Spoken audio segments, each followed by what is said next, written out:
आज नहीं तो कल आपके निर्णय पर प्रश्न उठेंगे जिनके उत्तर के बिना रामायण संपूर्ण नहीं होगी।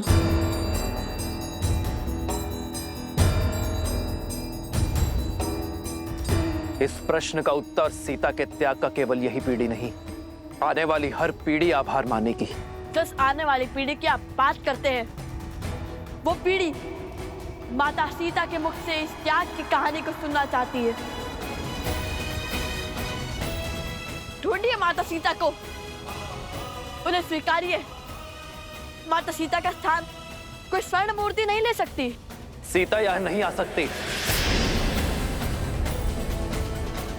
तुम दोनों अब ये वाद विवाद छोड़ दो और अश्व को मुक्त कर दो। उद्दंडता की भी सीमा होती है। उद्दंडता की सीमा तो अयोध्या की प्रजा ने पार की थी। उसने जिसके लिए आपने त्याग किया, जिसके कारण एक निर्दोष नारी को अपना पति, अपना परिवार और घर छोड़कर जाना पड़ा। मौन।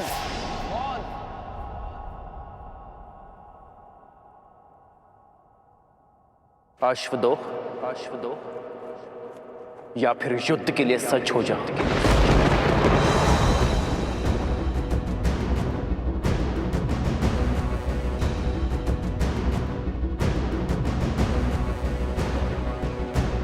यदि आप माता सीता को खोज कर नहीं लाएंगे, उन्हें पुनः नहीं अपनाएंगे, तो हम भी अश्व नहीं छोड़ेंगे।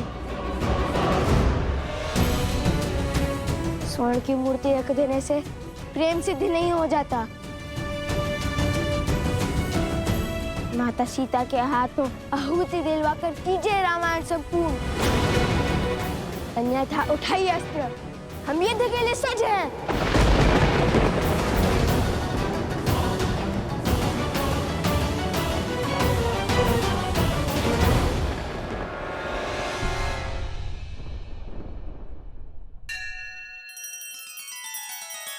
श्री रामचंद्र कृपालु भजु मन हरण भव भय दारुणम।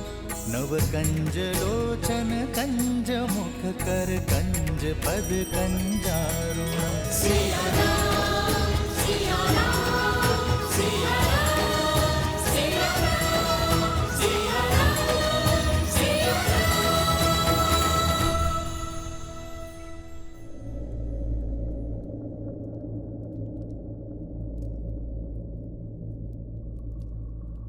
लव कुश अब तक नहीं आए। ऐसा क्या खोज रहे हैं रामायण में?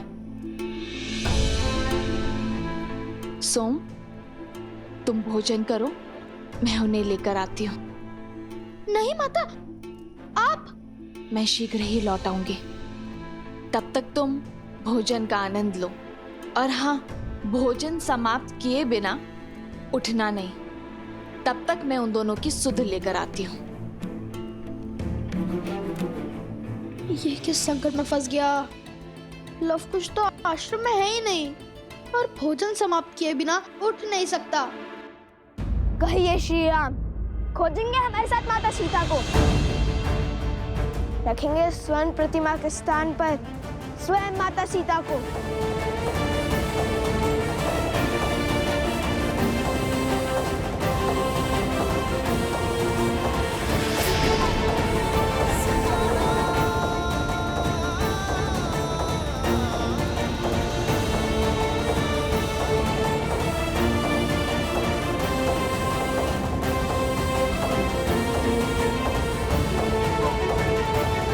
मैं तुम दोनों को क्षमा कर सकता हूं, बिना युद्ध के इस अश्व को लेकर जा सकता हूं, किंतु जो शस्त्रहीन और दुर्बल पर वार करते हैं वो क्षमा के नहीं, मेरे दंड के भागी होते हैं।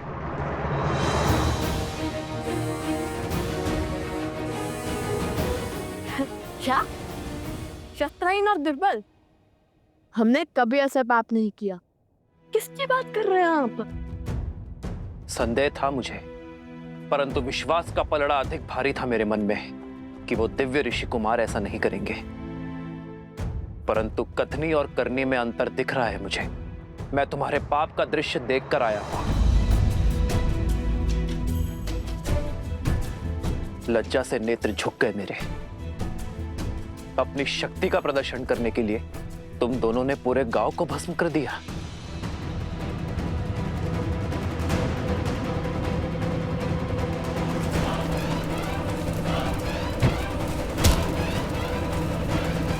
असंभव, हमने ऐसा कुछ नहीं किया। झूठा दोष मढ़ रहे हैं आप हम पर। धर्म के पथ पर चलने वाले लवकुश को अधर्म के संस्कार नहीं दिए वन देवी ने। प्रभु, मुझे भी इन पर पूरा विश्वास है। ये दोनों ऐसा घोर अपराध नहीं कर सकते। इनके चरित्र और संस्कार ऐसे नहीं है प्रभु।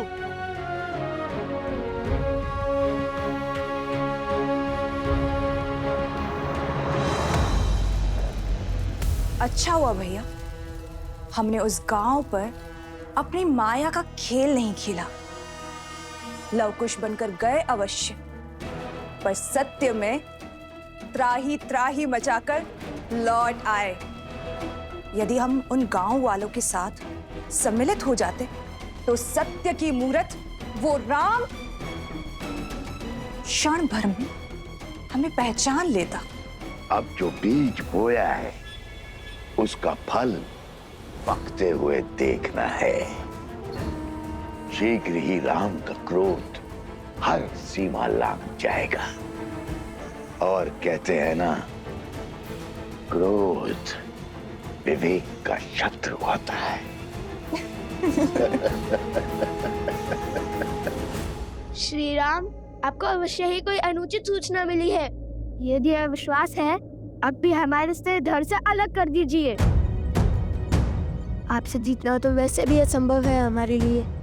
किंतु माता सीता के सम्मान के लिए यह युद्ध अंतिम श्वास तक लड़ेंगे हम।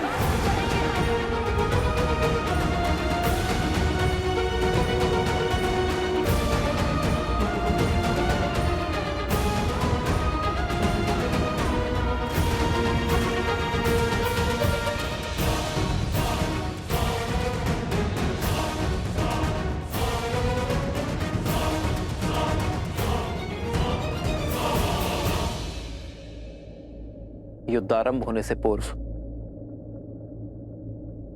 मेरी एक अंतिम बात और सुन लो। व्यक्ति का जीवन उस पर उसके माता पिता का ऋण होता है। मैं नहीं चाहता कि तुम उनकी अनुमति के बिना, उनकी जानकारी के बिना ये युद्ध लड़ो। जाओ और जाकर अपने माता पिता और अपने परिजनों से मिलकर आओ।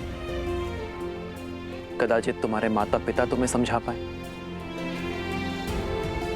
तुम दोनों को अपनी भूल का आभास करवा पाए। कौन है तुम्हारे पिता?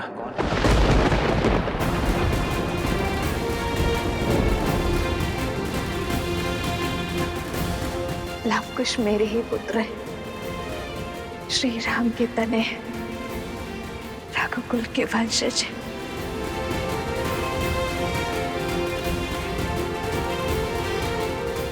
क्या योद्धा के लिए उसके कुल का नाम होना आवश्यक है? हमारी माता ही हमारे पिता हैं।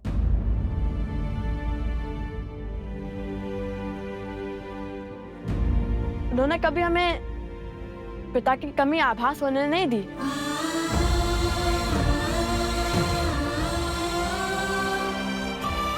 मैं किसी के कुल पर प्रश्न नहीं उठा रहा, पर क्या तुम दोनों की माता को तुम्हारे इस कर्म का ज्ञान है? नहीं। तो जाओ और अपनी माता को इस निर्णय से अवगत कराओ। हो सकता है कि ये सत्य जानकर वो तुम दोनों को ये अनर्थ करने से रोक दे।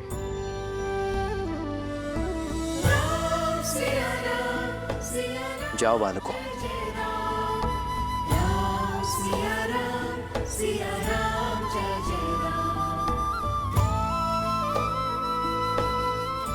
हनुमान जी, हमारे अश्व की रक्षा का दायित्व आपका है, वचनबद्ध हैं आप। राम सिया राम जय जय राम। राम सिया राम जय जय राम। हे महादेव, कोई चमत्कार दिखाइए, सीता माता को सत्य से अवगत करवाइए। जितना मैंने लवकुश को जाना है वो पीछे हटने वाले नहीं हैं।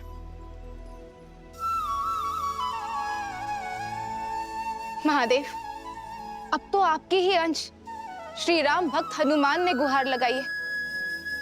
आप तो नियति का खेल बदल सकते हैं ना। सीता को सत्य का ज्ञात कराइए, अन्यथा एक पिता अपने पुत्रों के अंत का कारण बन जाएगा। ये तो आप भी जानते हैं ना कि लव और कुश श्री राम से नहीं जीत पाएंगे। यदि ये युद्ध हुआ तो श्री राम लव कुश को मार देंगे। महादेव, आप मौन क्यों हैं? कुछ कीजिए महादेव। अरे माता, कहाँ जा रहे हैं आप? वहाँ संकट है, आपने तो कहा था। हाँ, वो मैं। आप तो लवकुश को खोजने निकली थी ना? हाँ, कहाँ है लवकुश? अरे हाँ, वो तो अध्ययन कक्ष में है ना, रामायण के अध्ययन में। मैं उन्हें देखकर आती हूँ। हाँ, वही होंगे, और कहाँ जाएंगे?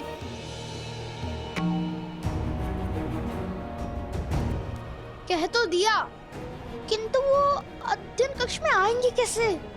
आज हर भेद खुल जाएगा।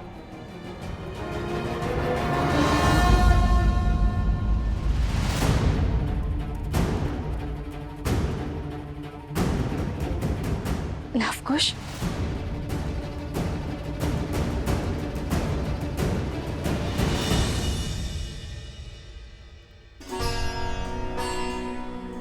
मारे गए।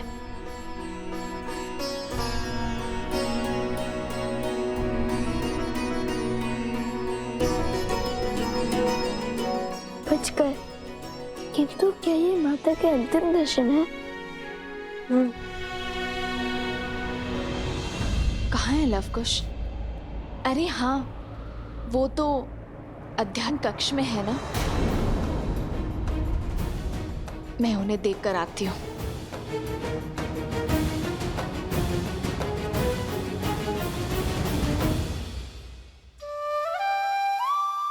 बाल बाल बचा, भी इसी क्षण निकल जाता हूँ, अन्यथा ये सियाराम के लाल मुझे पुनः फंसा देंगे। क्या बात है, आज इस समय रामायण अध्ययन का विचार कैसे आया? रामायण रामायण तो एक भाव है माता, कभी भी खर कर जाता है। मन में जो प्रश्न व्याकुल किए हुए थे, उन्हें का उत्तर ढूंढ रहे थे। कैसा प्रश्न? जिस निर्णय ने मर्यादा पुरुषोत्तम प्रभु श्री राम पर लांछन लगाया, उन्हें कलंक का भागी बनाया, राम सिया को भिन्न किया, और आप इतने विश्वास के साथ कैसे कह सकती है माता कि इस निर्णय में माता सीता की भी सहमति थी? यह निर्णय माता सीता का ही था। राम सीता का त्याग नहीं कर सकता। किंतु राम सीता का त्याग नहीं कर रहा है। महाराजा राम को महारानी का त्याग करना होगा। हम दोनों अपने राज्य का परित्याग कर देंगे तो ना ही कोई प्रश्न उठेंगे और ना ही कोई उत्तर की अपेक्षा करेंगे। हम दोनों नहीं, केवल मैं आ रहे हूं, जिसने रामायण को ध्यान से पढ़ा है, उसके हर एक शब्द को समझा है, उसे इतना भान तो होना ही चाहिए। रामायण जैसे महाकाव्य को पढ़कर भी जो श्री राम और सीता को ना समझ पाया, तो वो तो अभागा हुआ ना। जो श्री राम पर संदेह करते हैं वो ये भूल जाते हैं कि श्री राम ने जो भी किया वो अपने दायित्व के निर्वहन के लिए किया, एक राजा होने का कर्तव्य निभाने के लिए किया। सिया राम एक दूसरे से दूर हुए तो समाज के कल्याण के लिए, जैसे जब पहली बार उन दोनों का साथ छूटा तब संसार ने रावण जैसे पापी दुष्ट से मुक्ति पाई। और यदि इस बार उन दोनों ने अलग होने का निर्णय लिया है तो इस धरती से रावण रूपी सोच का अंत करने के लिए लिया है। इस संसार में स्त्रियों और पुरुषों का स्थान एक समान करने के लिए किया है। अलग हुए नारियों को समान अधिकार दिलाने के लिए। जो रामायण की पवित्रता पर संदेह करते हैं वो अभागे हैं, अबोध है। उन्हें श्री राम के संपूर्ण अयान को समझने की आवश्यकता है, जो समय आने पर स्वयं ज्ञात हो ही जाएगा। कदाचित आप उचित कह रही हैं माता। तो क्या आपके कथन का अर्थ है कि माता सीता और प्रभु श्री राम अब कभी नहीं मिलेंगे?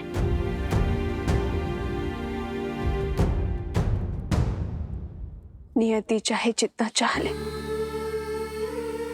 धरती को आकाश से दूर करने का, किंतु क्षितिज में जाकर सांझ का मंद तेज दोनों को एक कर ही देता है। हाँ, मैं ये नहीं जानती कि सिया राम के जीवन में वो सांझ कब आएगी? माता, वो समय हम लाएंगे जब प्रभु श्री राम और माता सीता फिर से एक होंगे। क्षितिज, हम करेंगे रामायण संपूर्ण।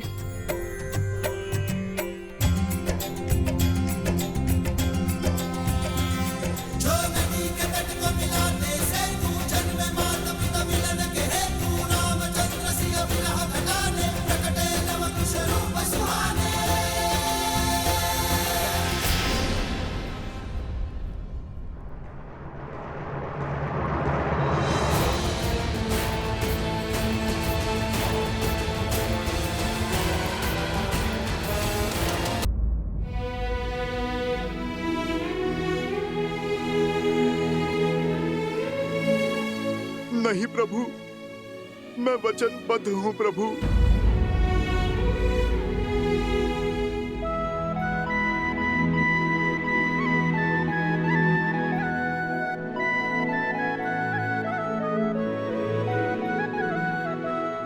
मैं तुम्हें वचन तोड़ने के लिए बात ही नहीं करूंगा हनुमान।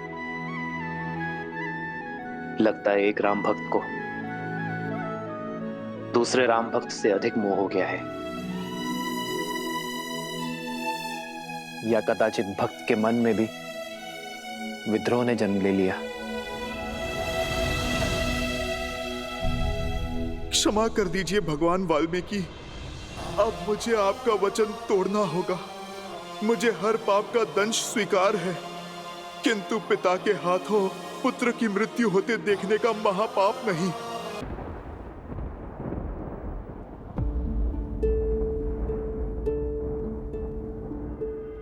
मैं सब समझ गया, अब और कुछ कहने की आवश्यकता नहीं है। वचन से बंधे हो इसलिए अब तक मौन थे, तो अब भी कुछ मत कहो हनुमान। इस संसार में वचन से बड़ा और कुछ नहीं। किंतु प्रभु, आपका जानना आवश्यक है। प्रभु, वो बालक यहाँ है। हम लौट आए।